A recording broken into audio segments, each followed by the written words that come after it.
Vamos a abrir la Biblia en Eclesiastés, capítulo 4. Voy a leer los versos 1 al 12. Voy a dejar los versos 13 al 16. Presentan tres personas allí en esos pocos versículos que quedan del capítulo y que hablan de, hay un pobre, por el otro lado a un rey necio que no escucha consejo, y en fin, lo que está hablando es de una sucesión en esos últimos versículos para explicar de que todo es vanidad, ¿no es cierto? Los que gobiernan son reemplazados eventualmente, así que no me voy a concentrar en eso, me voy a concentrar más en esta primera parte a la cual le voy a dar lectura. Dice el capítulo 4, verso 1: me volví y vi todas las violencias que se hacen debajo del sol, y aquí las lágrimas de los oprimidos, sin tener quien los consuele.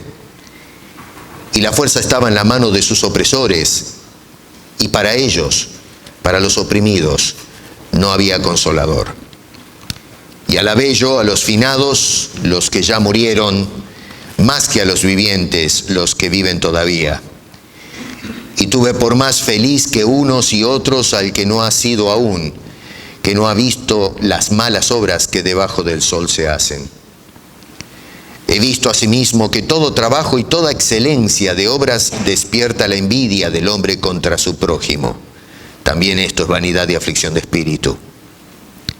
El necio cruza sus manos y come su misma carne. Más vale un puñado lleno con descanso que ambos puños llenos con trabajo y aflicción de espíritu. Yo me volví otra vez y vi vanidad debajo del sol. Está un hombre solo y sin sucesor, que no tiene hijo ni hermano, pero nunca cesa de trabajar, ni sus ojos se sacian de sus riquezas, ni se pregunta, ¿para quién trabajo yo?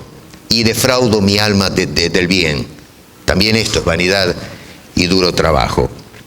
Mejores son dos que uno, porque tienen mejor paga de su trabajo. Porque si cayeren, el uno levantará a su compañero, pero ay del solo, que cuando cayere no habrá segundo que lo levante. También si dos durmieren juntos, se calentarán mutuamente, mas ¿cómo se calentará uno solo? Y si alguno prevaleciere contra uno, dos le resistirán, y cordón de tres dobleces no se rompe fácilmente.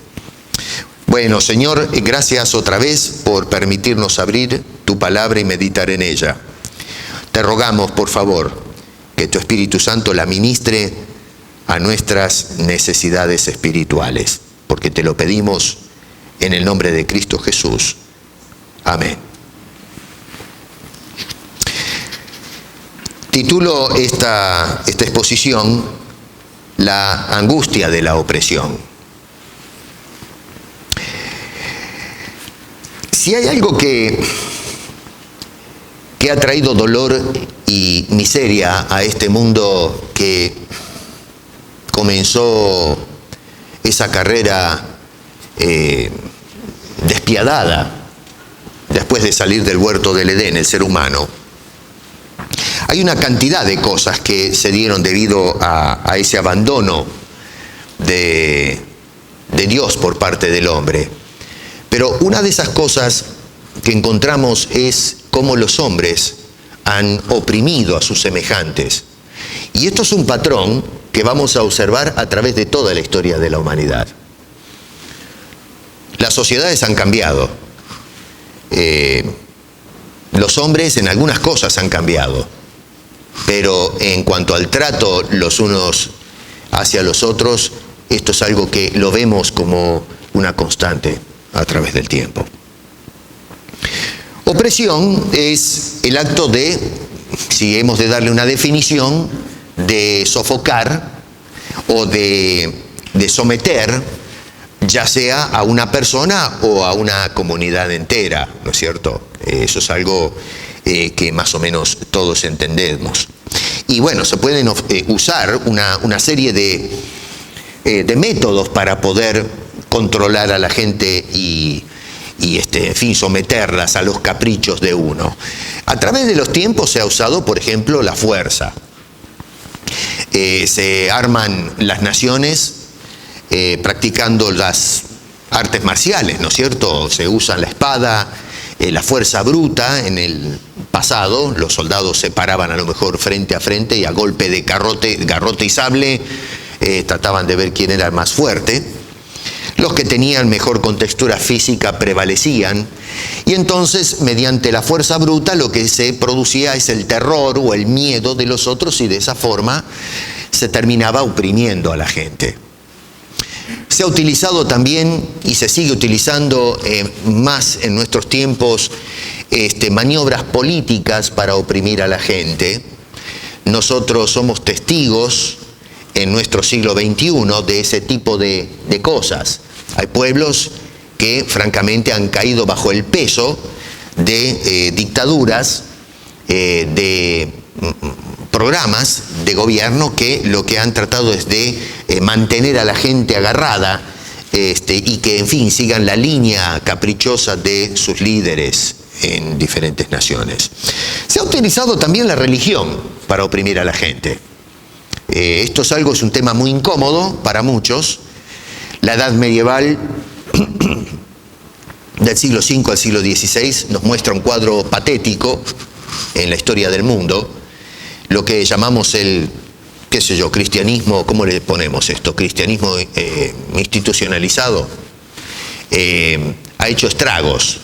Se ha preocupado más en desparramar una superstición, un sinsentido, y un monstruo de una cabeza que lo que hizo fue someter a los hombres en la ignorancia, no a la luz del Evangelio, sino la oscuridad, las penumbras, y para peor de males, para alimentar los caprichos de una curia o de un sector privilegiado, la élite de esa institución que francamente, a mi juicio, es la vergüenza de la historia humana, después del nacimiento de Cristo hasta el presente.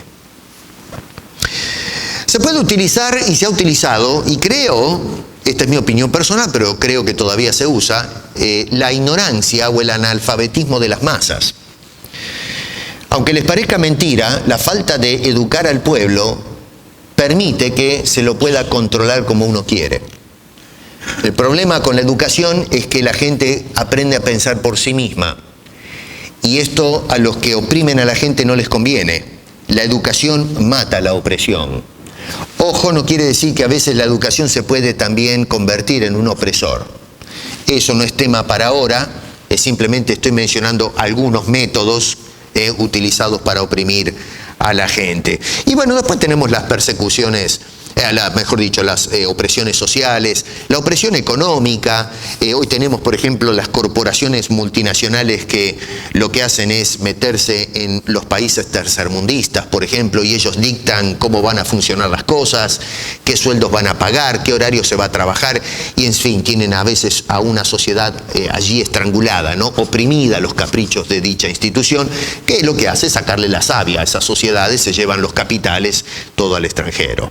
Esto es una idea de algunos de los métodos que se utiliza para oprimir o que se han utilizado a través del tiempo para someter a la gente. Hay muchos más. Eso se lo dejo a ustedes para que investiguen.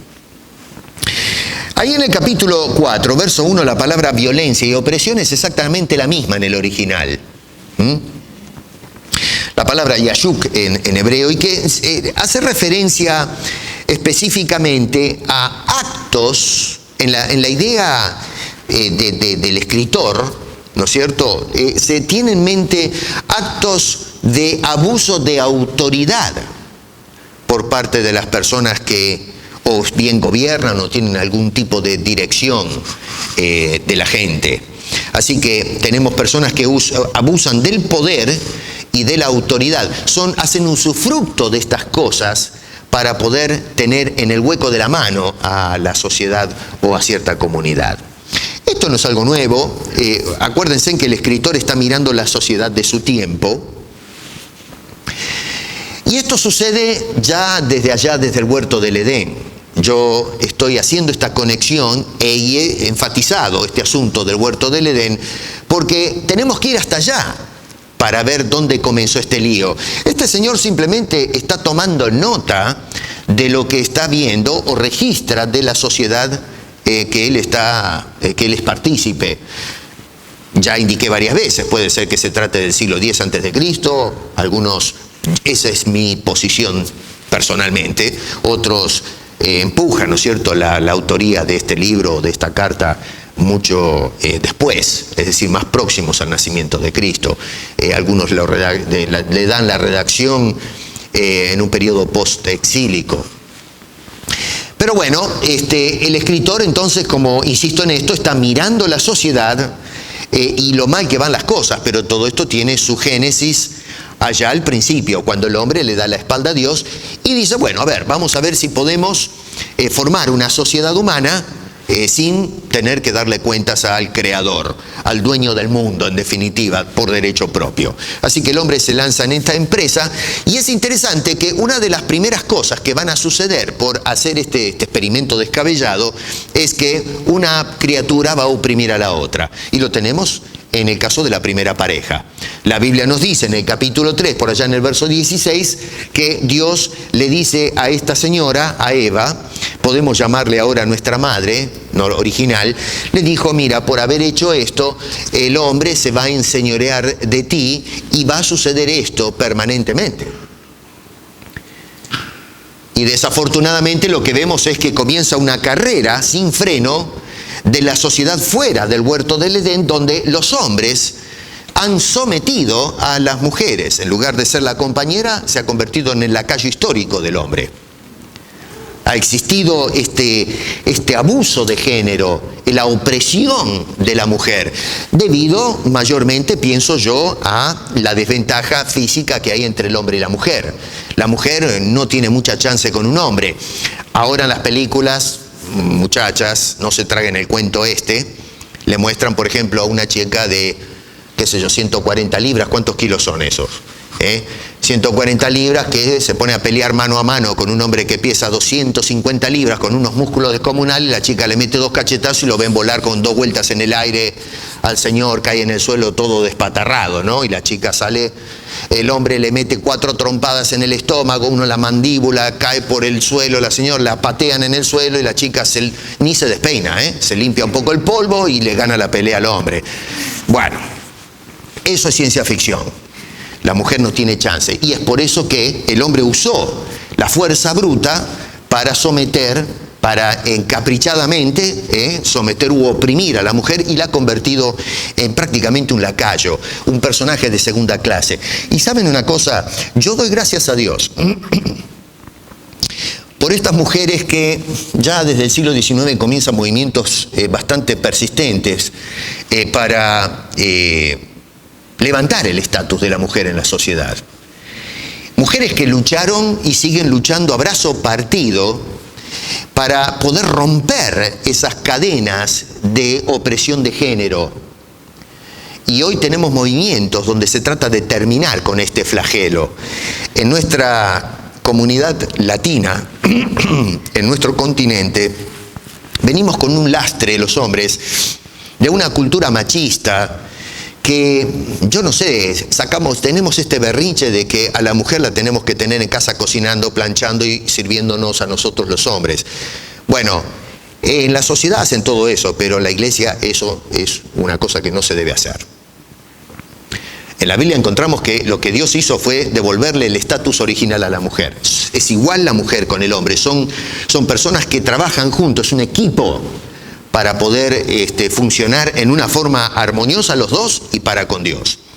Eso de que uno se sube sobre el otro, eso es un asunto que no está en los planes de Dios. Incluso, debo decir esto, muchas veces en la iglesia se ha utilizado a Pablo por allá en el capítulo 5 de Efesios, cuando dice que el hombre es cabeza de la mujer, que eso significa que el hombre está arriba de la mujer y el hombre es el que dice lo que se hace, cómo se respira, qué se come, es el guapo de la casa. Y Pablo en ningún momento tuvo una mentalidad machista, se entendió, se interpretó mal a Pablo. Si usted sigue leyendo, pone el ejemplo del trato de Cristo con la iglesia y el trato del hombre latino con la mujer, no sé, pero ni por aproximación accidental se acerca al trato que tiene Cristo con la iglesia. Así que hay que tomar nota de eso. Gracias, un aplauso para las mujeres que lucharon y que luchan como corresponde, no la locura de hoy del feminismo extremo, que ya raya en el fascismo, donde quieren entonces subir arriba del hombre y caemos en la misma cosa, ¿no es cierto? Antes era el hombre sobre la mujer, ahora queremos la mujer sobre el hombre. Bueno, los dos desbalances están mal. Tenemos que traer este concepto de igualdad. Ahora, acá quiero parar un poquito y déjeme hacer un paréntesis.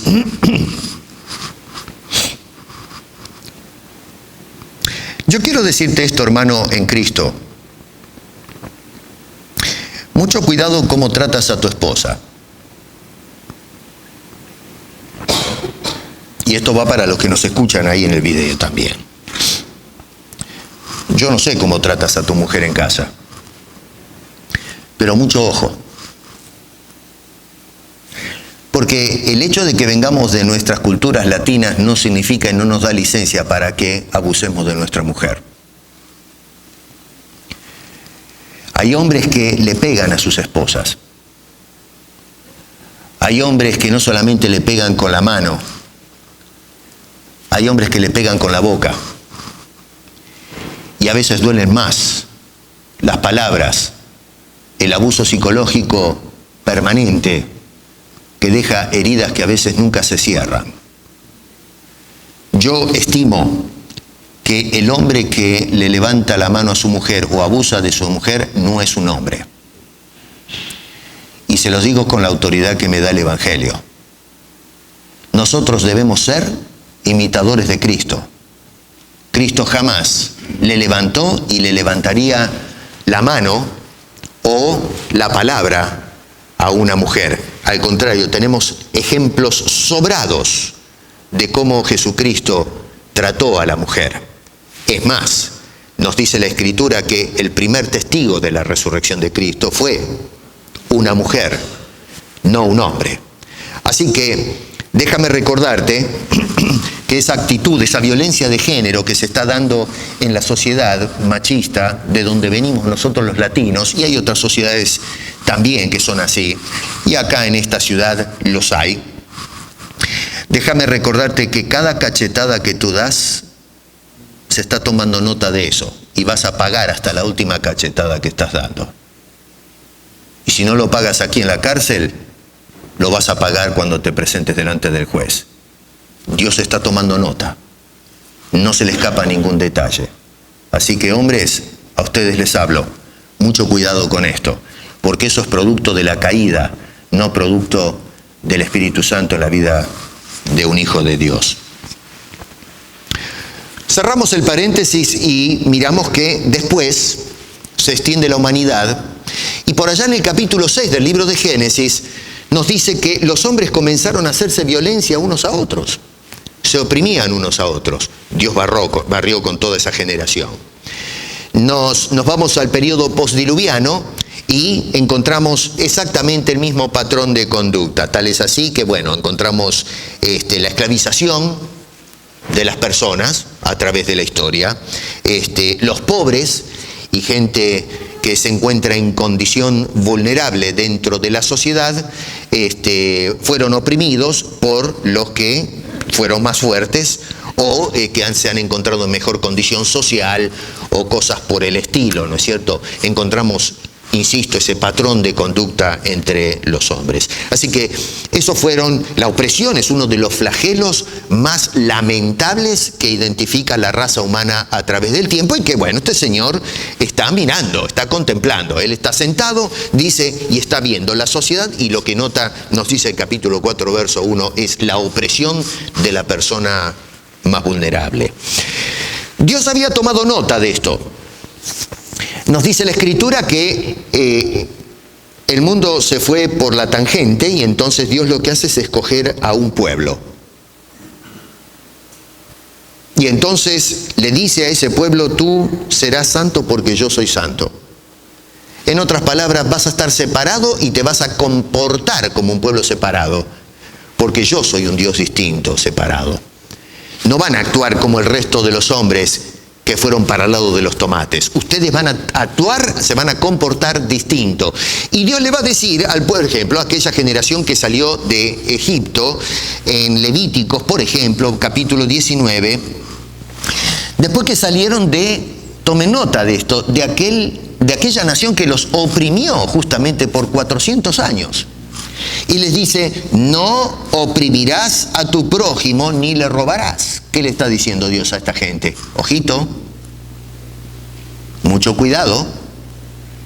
Es cierto que vivieron oprimidos, es cierto que ellos saborearon lo que es vivir bajo la opresión, pero ustedes, mi pueblo, ustedes no van a actuar de esa manera. Así que mucho ojo con oprimir a tu semejante. Bueno, pasó esa generación, se quedaron en el desierto y se levanta la nueva generación que van a entrar a la tierra prometida. Y en el libro de Deuteronomio les dice en el capítulo 24, verso 14, no oprimirás al jornalero pobre y menesteroso, ya sea de tus hermanos o de los extranjeros que habitan en tu tierra dentro de tus ciudades. ¿Qué le dice Dios a esta nueva generación? Ojito. Y no solamente dice que tienen que tener cuidado cómo se tratan entre ellos los del pueblo, pero aún los extranjeros, aquellos que a lo mejor son inmigrantes o qué sé yo. Pero dice, a esa gente, atención cómo los vas a tratar. Y bueno, Proverbios, capítulo 14 nos dice, el que oprime al pobre afrenta a su hacedor.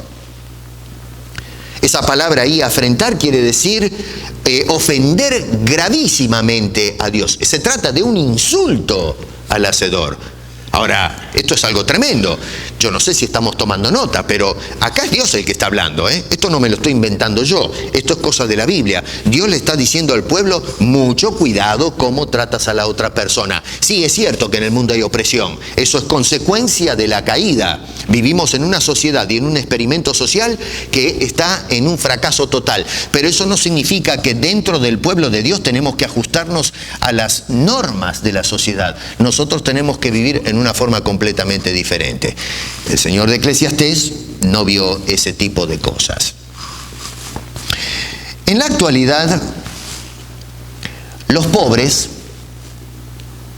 los inmigrantes, la gente que sufre en algún tipo de discapacidad, personas que forman parte de las minorías étnicas o raciales o religiosas en algunos puntos del planeta, son oprimidos inclusive en aquellos países más progresistas del planeta. Parece mentira que en el siglo XXI se levantan las voces criticando la opresión, especialmente en estos países que llamamos primer mundo, en fin, estos países avanzados, ¿no? Estos países como Canadá, Norteamérica, en Europa, el viejo continente, donde se levantan, por ejemplo en Francia, el país donde se inició la revolución de la liberación de las monarquías, de los sistemas arcaicos, y se levantaron estas voces para terminar con la opresión, y son estos países los que siguen oprimiendo a las sociedades, ya sea por las fuerzas militares, por las fuerzas económicas y una cantidad de cosas. Nosotros lo que hacemos es redefinir el concepto de opresión y adaptarlo a nuestro criterio para poder justificar muchos de los abusos que se hacen en la sociedad de este lamentable siglo XXI en el que estamos viviendo nosotros. El escritor de Eclesiastés vio que en su sociedad existía la opresión sin freno, sin control sobre la gente más vulnerable. Y como dice en el capítulo 3, verso 16 que vimos la semana anterior, no existía un mecanismo que haga justicia a favor de esta gente. Personas que venían delante de la corte diciendo, a ver si alguien nos representa, por favor, y se encontraban completamente desamparados porque estos sistemas estaban corrompidos. Y esta gente entonces, ahora que este señor las ve oprimidas, no tienen dónde ir a parar, dónde pedir auxilio para que se escuche su causa. Y esto generaba en este hombre una inquietud tremenda en el corazón. Y no es para menos, ¿no? Si uno tiene 2 dedos de sensibilidad humana, realmente diría, estoy de acuerdo con lo que ve este hombre, esto es una cosa lamentable. Y entonces el escritor va a identificar las siguientes cosas en la sociedad. Número 1, verso 1, fíjense, encuentra el abuso sistemático y extensivo de la autoridad para oprimir a la gente. Se utiliza esa autoridad. Dice, fíjense en verso 1, vi todas las violencias que se hacen debajo del sol. No está diciendo, yo vi violencias. No, este hombre se detuvo a analizar un poquito qué es lo que se cocina en su sociedad. Y dice, vi de todo. Ve una extensión masiva de este problema. Es decir, parece que nos faltan subterfugios y métodos, ¿no es cierto?, de pensamientos, a ver cómo le sacamos ventaja a la gente. Este hombre veía el abuso de autoridad en todas partes. No había rincón en la sociedad donde no pudiese encontrar este flagelo humano de gente que hace abuso de su autoridad. Todo tipo de violencia, todo tipo de opresión en la sociedad de su tiempo. La segunda cosa que nota es la magnitud del daño que ocasiona a la gente oprimida la actitud de estos hombres. Fíjense, por ejemplo, el dolor de la gente que llega hasta las lágrimas, ¿no? Dice en el capítulo otra vez, en el verso 1, dice, y he aquí las lágrimas de los oprimidos.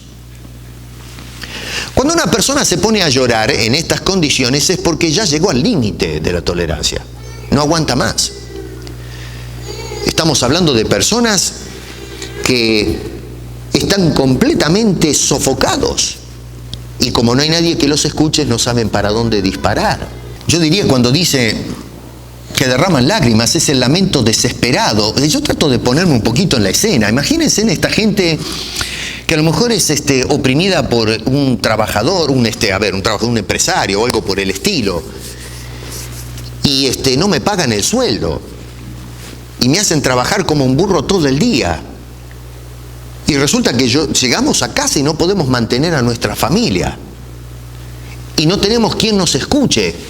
No tenemos a quién recurrir. Vuelvo a insistir, no había justicia, veía este señor. Entonces, es lógico entender, simpatizar con estas pobres personas que llegan al punto de quebrarse, que no saben más para dónde disparar y lloran. Y es un llanto, un lamento por parte de estos que son oprimidos.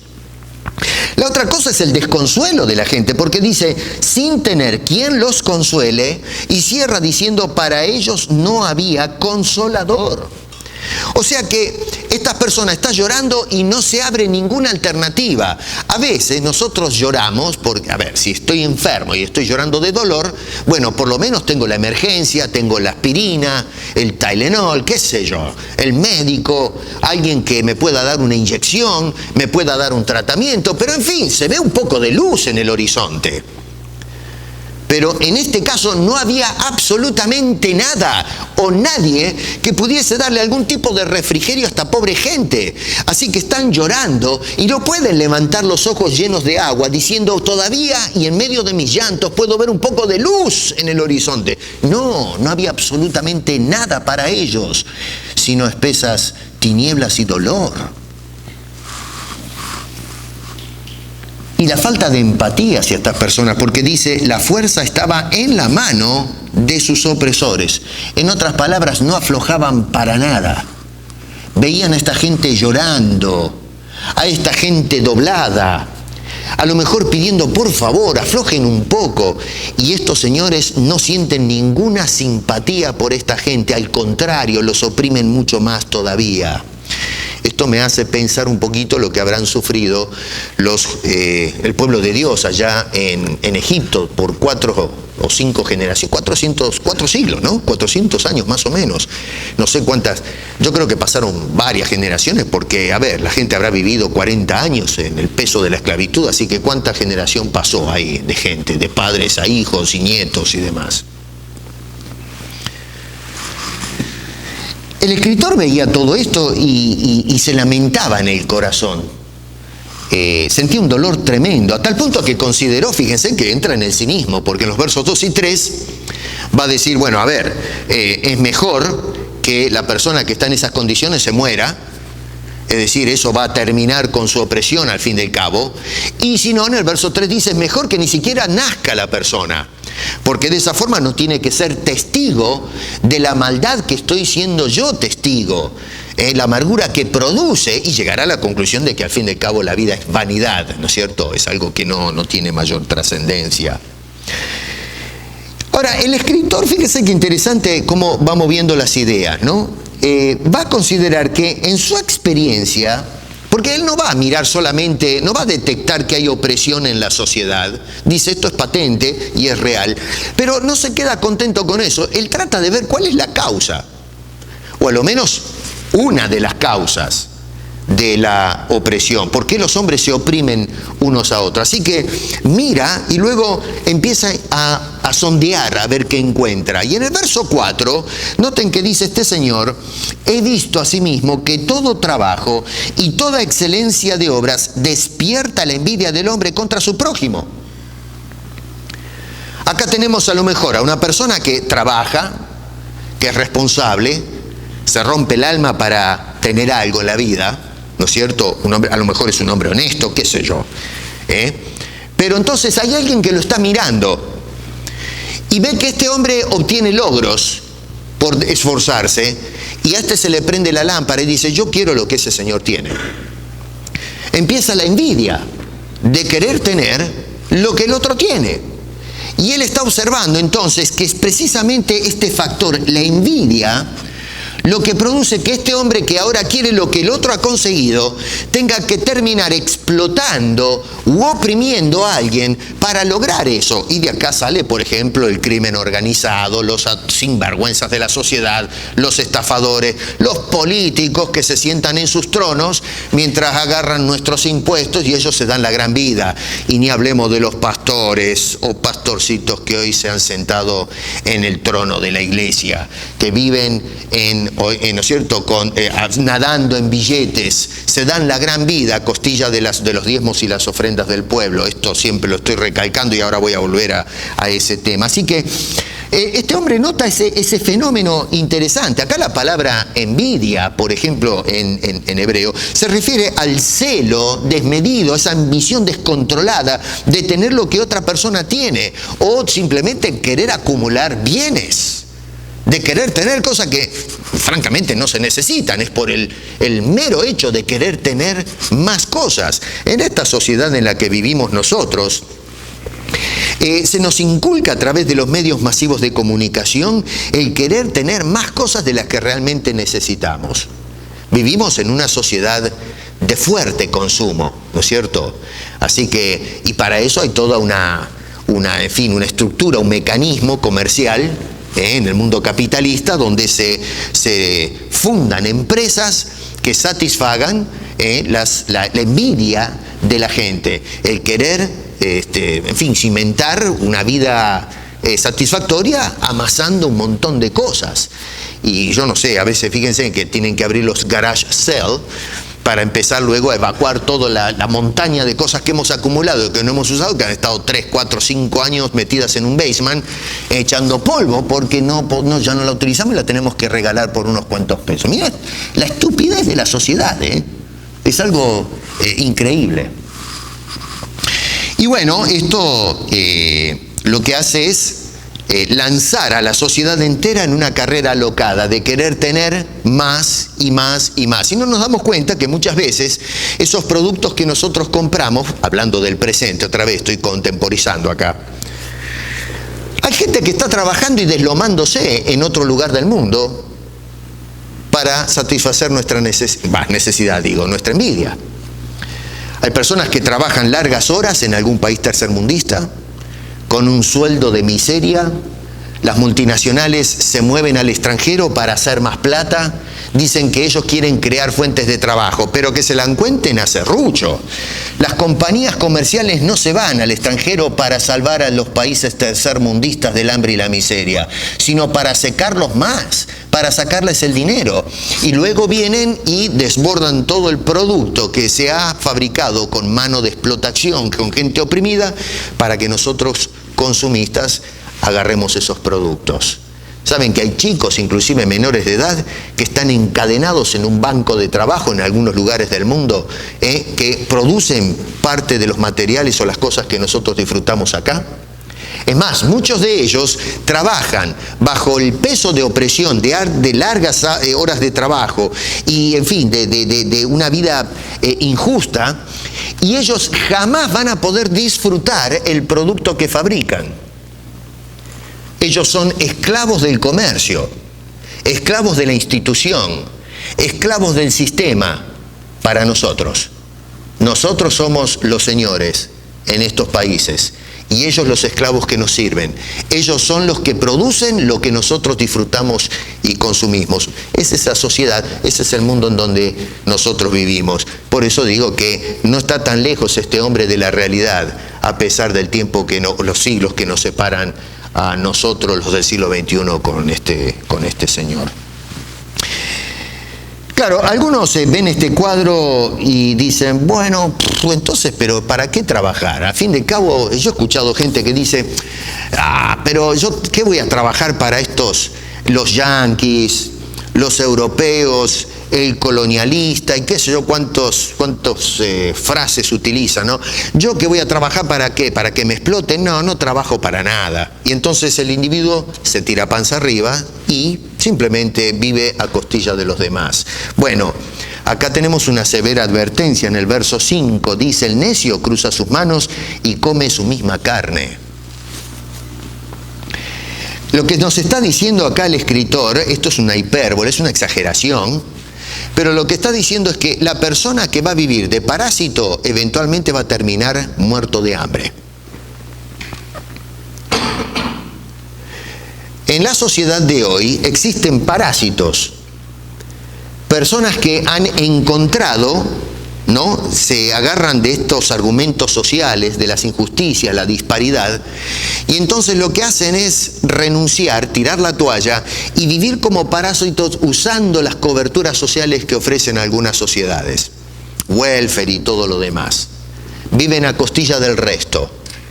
Y lo que nos dice el escritor, y claro, estos son sistemas, estas son redes sociales que se han establecido para poder ayudar al oprimido, para tenderle una mano al que ha sido abandonado por los demás. No es para sostener al vago y al sinvergüenza.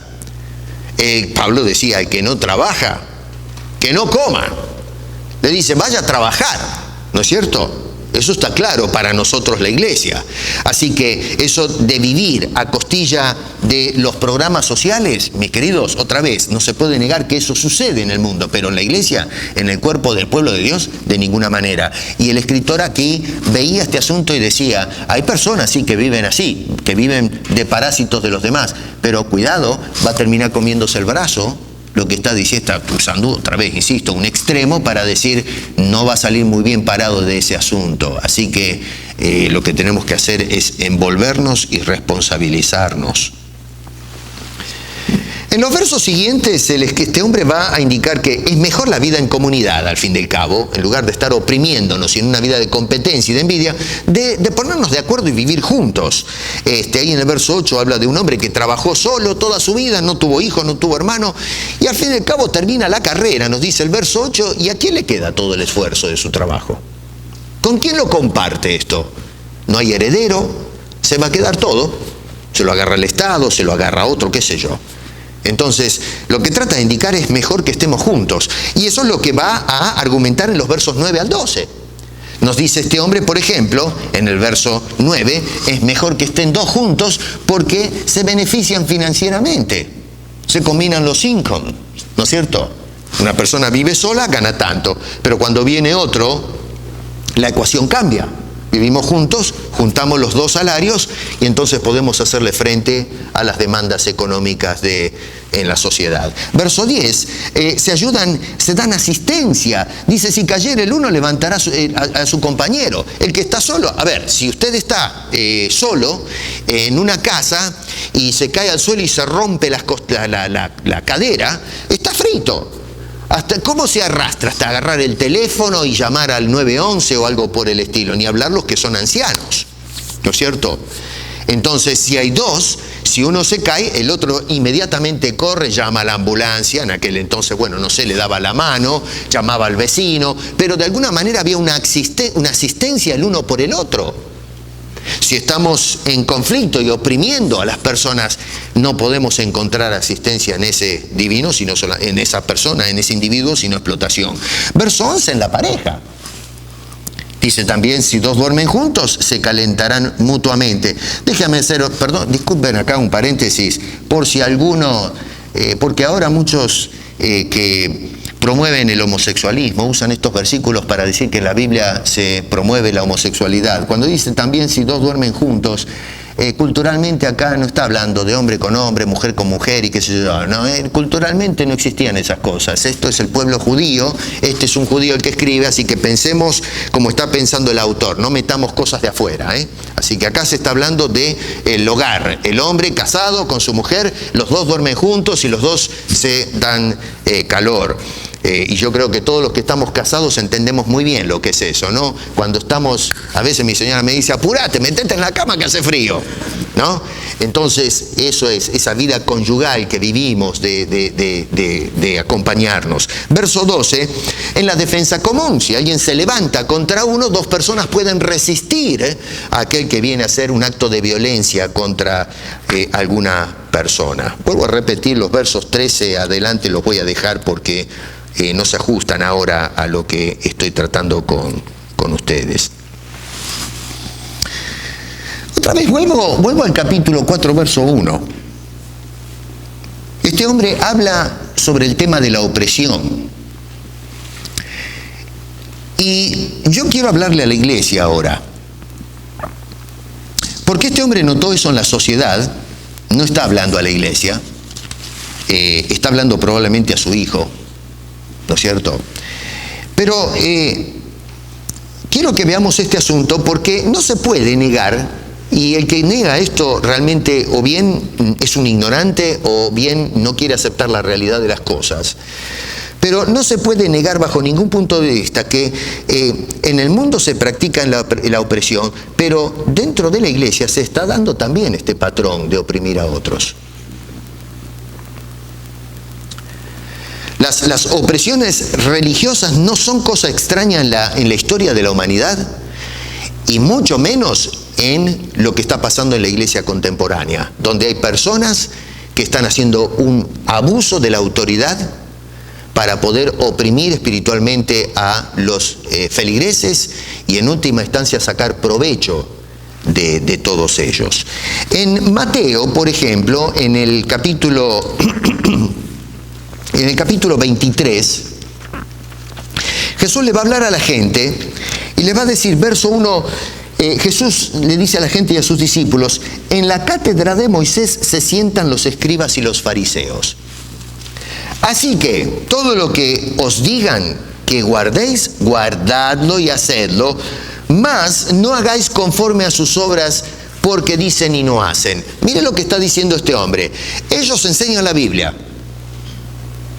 Así que lo que están enseñando es bíblico, ustedes obedezcan la Biblia. Pero atenti, observen cómo ellos se conducen y no hagan lo que ellos hacen. Ustedes hagan lo que la Biblia dice. En este caso se habla obviamente de la ley, ¿no es cierto? Del Pentateuco. Entonces, ustedes, estos hombres hablan de Moisés, de la ley. Bueno, ustedes tomen nota lo que dice la ley, lo que dice la Biblia.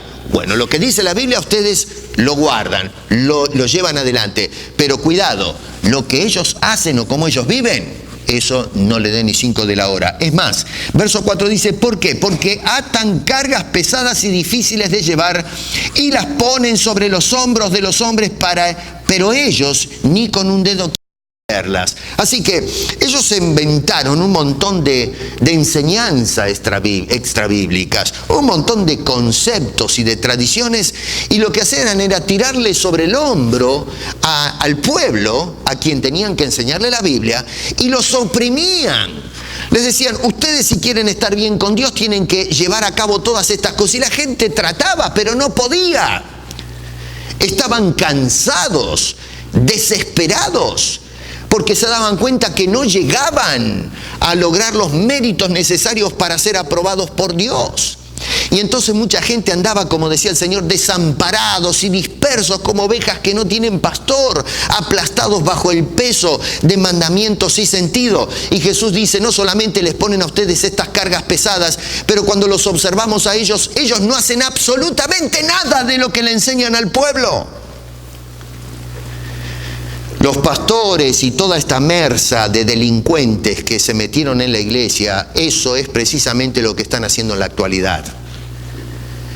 Te mandan a que hagas un montón de sacrificios y ellos no mueven esos sacrificios ni con un dedo. Hay gente que vende sus casas para dársela a los pastores. Yo me pregunto, ¿cuándo viste tú un pastor vender su mansión para dárselo a la iglesia? ¿Dónde vistes un pastor que vende su Mercedes-Benz para dárselo a la iglesia? Pero le dicen a la gente, ven, trae tu diezmo, trae tu dinero, trae tus $5,000, trae tus $1,000. ¿Cuándo vistes tú a un pastor sacar la billetera, abrir la billetera y decir, yo voy a darles el ejemplo y voy a sacar $1,000, porque el billete me está hablando? Voy a abrir la cartera y voy a sacar $5,000 para la iglesia. Voy a mandar $10,000 para el misionero. ¿Cuándo vistes un pastor que vendió su mansión, su estado, para mandarlo a la misión? ¿Cuándo vistes un pastor que vendió su avión privado para poder mandar a la gente que pasa hambre en otras partes del mundo? Ninguno de ellos hace semejante sacrificio, pero impone sobre las congregaciones que se despojen de sus bienes, que coman salteado, para poder ellos entonces vivir holgadamente, y siguen poniendo esas pesadas cargas sobre las personas, ladrones, estafadores, opresores del pueblo de Dios. En Primera de Pedro, en el capítulo 5, Pedro le habla a los que están como pastores de las iglesias. Apacentad la grey de Dios, verso 2. ¿Qué quiere decir eso? Denle de comer al pueblo. Eso quiere decir apacentar. Denle de comer al pueblo. Y noten que dice, apacentad la grey de Dios que está entre vosotros, escucha, cuidando de ella. No por fuerza, sino voluntariamente. No por ganancia deshonesta, sino con ánimo pronto, no como teniendo señorío sobre los que están a vuestro cuidado, sino siendo ejemplos de la grey. Esto de señorío, ¿de dónde viene? No viene de la Biblia, viene del hombre que cayó en el huerto del Edén, diciéndonos que el hombre se va a enseñorear del otro. Empezó con la mujer, pero cuando leemos la historia vemos que el hombre se fue enseñoreando y fue oprimiendo a su semejante. Y eso es lo que vio el escritor de Eclesiastés. Se levantó y miró su sociedad y vio este fenómeno de que los hombres se oprimen unos a otros, y estaba cansado de ver eso. Y hoy, lamentablemente, en la iglesia nos tiene que decir Pedro a los pastores: apacienten, alimenten al pueblo, no lo exploten, no les roben, háganlo honestamente, amando al pueblo, alimentando al pueblo, no matándolos de hambre y haciéndose ellos ricos. Otra vez yo les recuerdo a esos ladrones, a esos falsos pastores que se enseñorean de la grey. El que oprime al pobre afrenta a su hacedor. Cada cachetazo, cada insulto, cada palabra vacía, vas a dar cuenta de eso.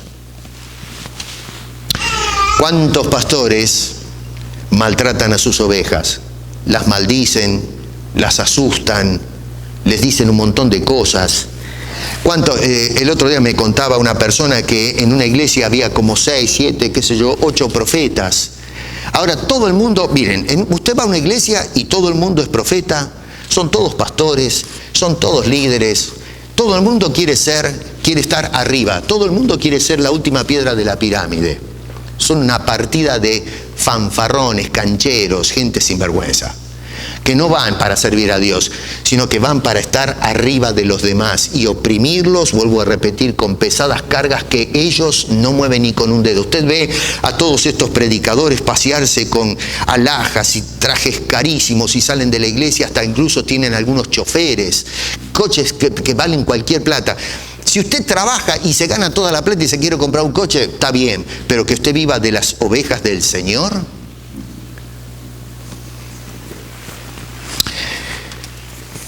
Déjame volver al oprimido y con esto yo termino.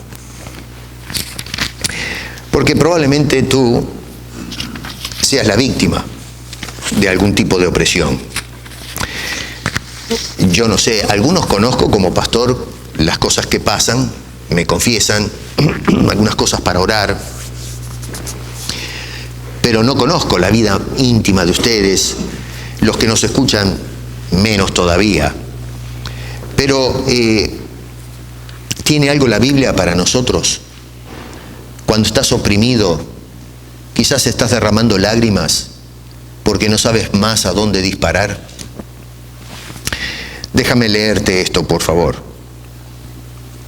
Segunda de Corintios capítulo 1, verso 3 dice: bendito sea el Dios y Padre de nuestro Señor Jesucristo, Padre de misericordia y Dios de toda consolación, el cual nos consuela en todas nuestras tribulaciones, para que podamos también nosotros consolar a los que están en cualquier tribulación, por medio de la consolación con que nosotros somos consolados por Dios.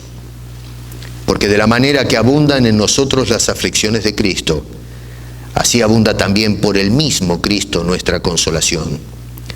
Pero si somos atribulados, es para vuestra consolación y salvación. O si somos consolados, es para vuestra consolación y salvación, la cual se opera en el sufrir las mismas aflicciones que nosotros también padecemos. Y nuestra esperanza respecto de vosotros es firme, pues sabemos que así como sois compañeros en las aflicciones, también lo sois en la consolación. Otra vez, verso 5, la parte final dice: así abunda también por el mismo Cristo nuestra consolación. Hermano querido,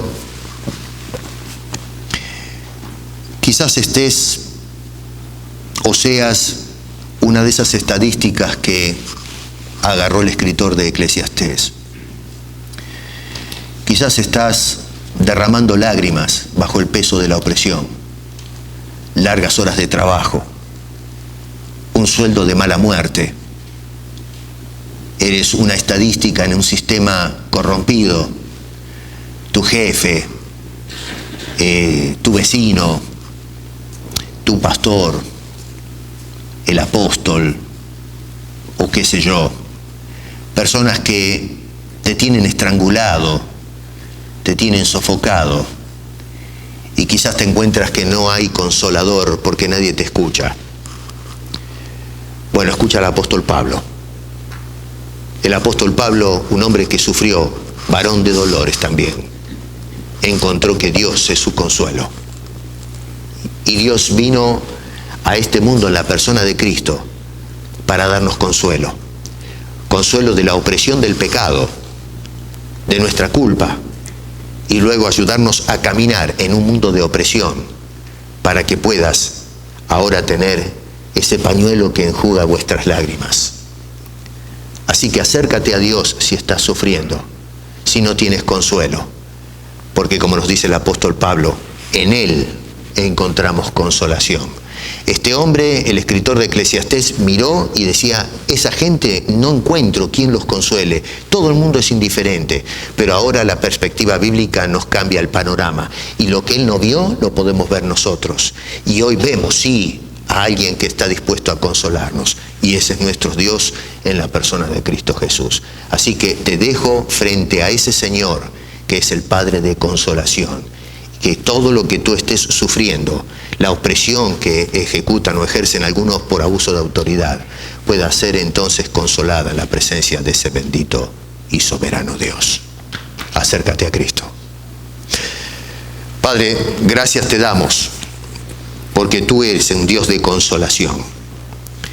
El escritor de Eclesiastés miraba y lo que veía era gente sin consuelo, gente a quienes se les hacía multitud de violencias, oprimidos, heridos, desconsolados.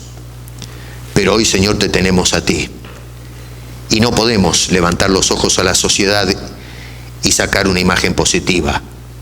Pero cuando levantamos los ojos y te vemos a ti, todo cambia. En ti hay luz y esperanza.